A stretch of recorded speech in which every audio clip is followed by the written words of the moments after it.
And the Bible says that God brought them together, and after he brought them together, he instructed them, and then he blessed them. You can be seated today. We're gathered here together today to celebrate the union of Kyle and Kenzie today. Thank you so much for joining with us. And it is their prayer and their desire that in this service it's not just a wedding ceremony for you, but that God touches your heart today in all that happens. Kyle, you're charged with providing for your family and for caring for Kenzie. As the head of the home, you have responsibility under God, consideration towards her, love towards your wife. You're to take care of her, to shelter her, to comfort her, and to strengthen her. Be understanding and sensitive to her needs, even when your flesh does not understand. Uplift her and treasure her in every day of your life. You are to love her selflessly, the way Jesus loved his church. And Kenzie, you're charged with certain responsibilities towards Kyle. You're to take care of him, to support him in everything that he does, to trust him, and to honor him in everything. Look to him for encouragement and for security, and be considerate of him always. Watch out for him because he'll take your socks.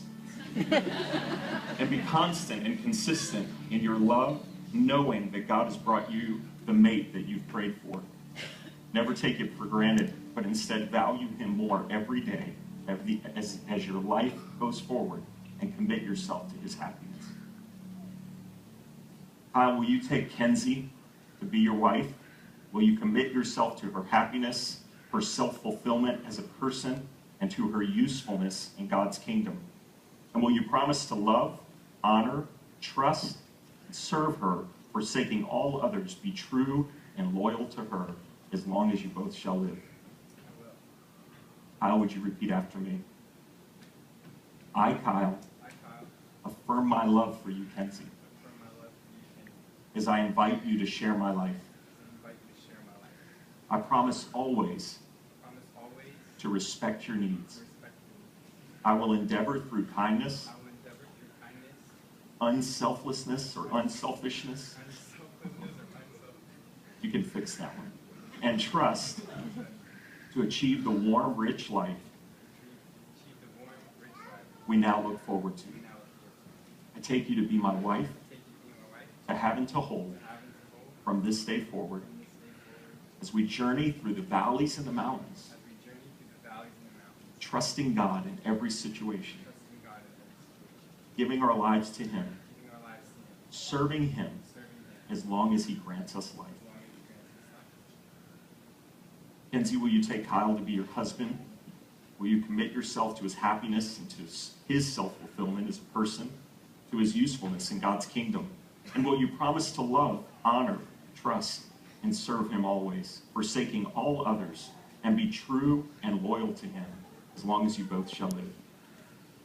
Kenzie, would you repeat after me?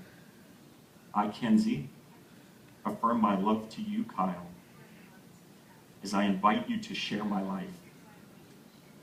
I promise always to respect your needs. I will endeavor through kindness, unselfishness, and trust to achieve the warm, rich life we now look forward to. I take you to be my husband, to have and to hold from this day forward, as we journey through the valleys and through the mountains, trusting God in every situation, giving our lives to him, serving him as long as he grants us life. Both turn to me.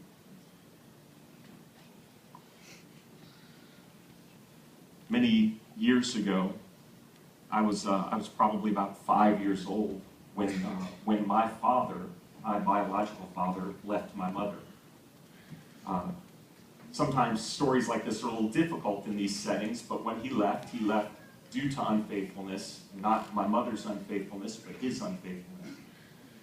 And about a year later, or sometime later, my mother met another man. His name is Watson, and he's my dad, and he has been my dad since that time. They got married, and he lost his wife again, to unfaithfulness, and those are difficult situations, and maybe even a little odd to be sharing it in a day like today or in a situation like today. But I want you to hear a story because God cares about the covenant and the commitment that is happening today. It matters to him. And no matter what has happened in your life, and no matter what you're going through, God can take your now moment and totally turn it right side up and do something with your life. When I got older, I got married. I was young. I was 18, almost 19. I turned 19. We were getting ready for our own wedding plans, and I was talking to my mom and dad in their bedroom. I was kind of rummaging through my mom's jewelry box, and my dad said to me, he said, "Do you have everything you need for the wedding?" And I said, "I have everything but a wedding band."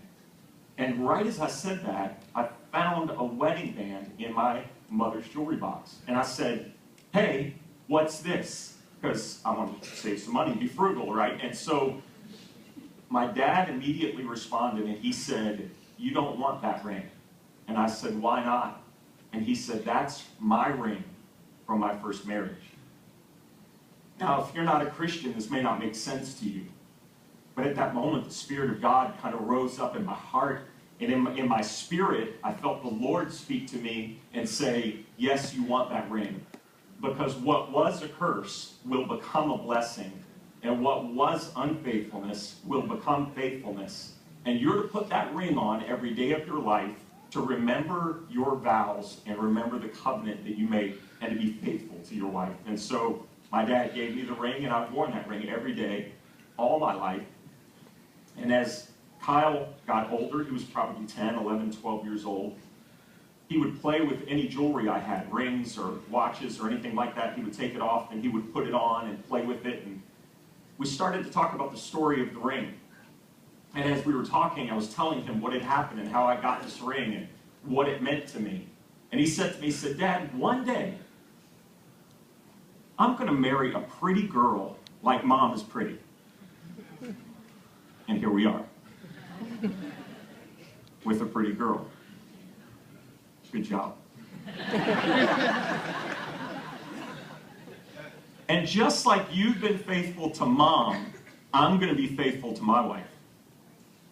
And when your son's 10, 11, 12 years old, it's touching, but you want to see in his life, what does he actually do and what does his life look like? And then he looked at me, he said, "What do you think about that, Dad?" And I said, "I think that's a great idea." And he looked at me and he smiled and he said, "Then I'm going to need the ring." I said, "What?" He said, "The ring. The one ring. I'm going to need the ring because when I get married, I'm going to make the same covenant you made, so I'm going to need the ring." Time went on, months, years. We talked about it off and on over the years, but never really seriously. And about 2 weeks ago, Kyle came to me and he said, "Dad, about that ring."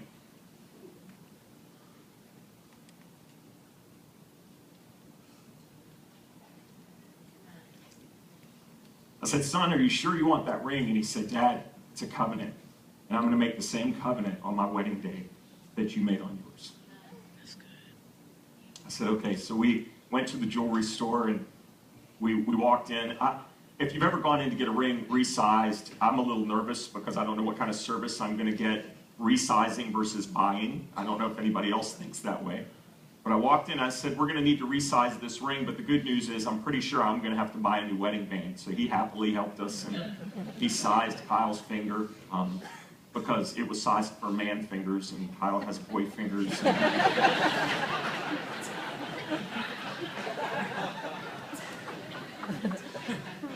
Just let's savor that for just a minute. And Kyle and I think, both of us, and he'll have to speak for himself, that car ride home was the most satisfying car ride. We walked through the door of the house, and my parents had just come into town because my mom and dad are here for the wedding, and they're sitting right on the front row, and this is my dad.